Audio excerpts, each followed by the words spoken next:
Most New Yorkers know that New York City is built for a lot of walking. In fact, New Yorkers walk on average about 2,000 more steps per day than the rest of the country. Lucky for us, walking is actually one of the healthiest forms of exercise you can do. I've lived in other cities and I've lived in Pennsylvania. And New York is a good place. You don't need a car, you can walk and do everything. That's why it's good to be here, because you can walk to many things, which you can't do in the country or other cities. Sociologist Catherine Neckerman studies how specifically built environments encourage physical activity. New York City has a lot of advantages as far as walkability is concerned. Most of the city has sidewalks. It's a very dense city. It's a city with an extensive public transit network, and all of those things are part of walkability.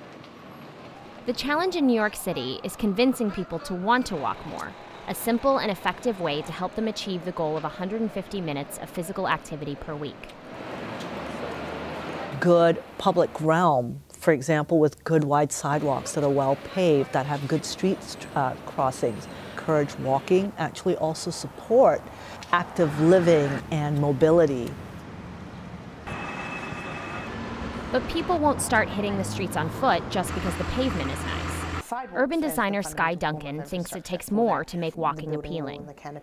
So part of what we did was we broke up a great sidewalk experience really takes the human perspective, the pedestrian perspective, at the center of that, and that it really considers the holistic side of the sidewalk, not just the ground plane, but how any buildings or landscape or private property come and touch that sidewalk, and what's happening above our heads.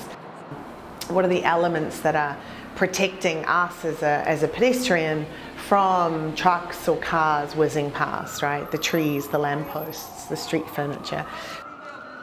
All of these things may affect your willingness to walk more and drive or ride less. If you walk along the sidewalk while looking at interesting windows, unusual architecture, or beautiful flowers, you might find you've walked 10 blocks without even noticing it. And we as human beings get bored very easily. So the more we have different things catching our eye, like if you think about walking, let's say 5 minutes on a block where there's nothing interesting and you're walking along next to a highway, right? That 5 minutes actually feels like about half an hour. An interesting sidewalk is crucial, but pedestrians also need to feel safe, especially seniors. The elderly make up only 12% of the population, but account for 40% of pedestrian fatalities.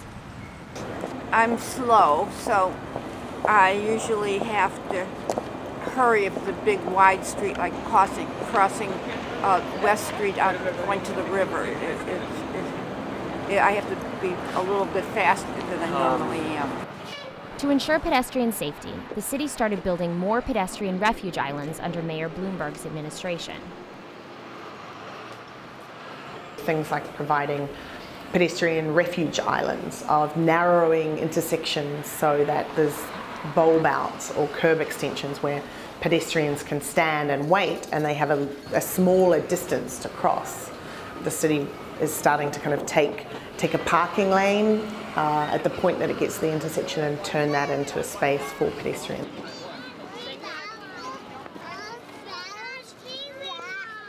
The city went one step further in many highly congested areas and built pedestrian plazas like this one seen in Times Square. Here are streets as our most fundamental form of public open space, and look how much of this is given over to cars.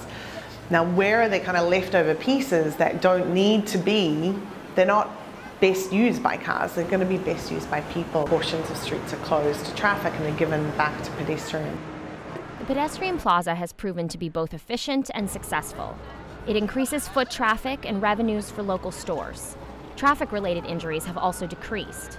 And Times Square is not the only place with new plazas. There are 22 more throughout the city, with 26 on the way. Though New York City is the most walkable city overall, some neighborhoods in Brooklyn and Queens are less walkable because limited transit options make walking to transfers and connections more difficult. A lot of the walking people do every day in New York is walking from a subway stop or a bus stop to their workplace or to their home. Public transit promotes a lot of pedestrian activity. It brings a lot of people onto the streets. The select bus service is a really promising approach to improving sort of transit infrastructure. I think that could be an important piece of policy to promote walkability in the outer boroughs. By choosing to walk to work 3 days a week, it could add a minimum of 30 minutes of exercise to our goal of 150 minutes per week. The new street design should not just be geared to pedestrians. It is also important to encourage people to ride bikes by creating isolated lanes that are protected for cyclist safety. The more we make the streets a great place for multiple users, the safer it will be for everyone.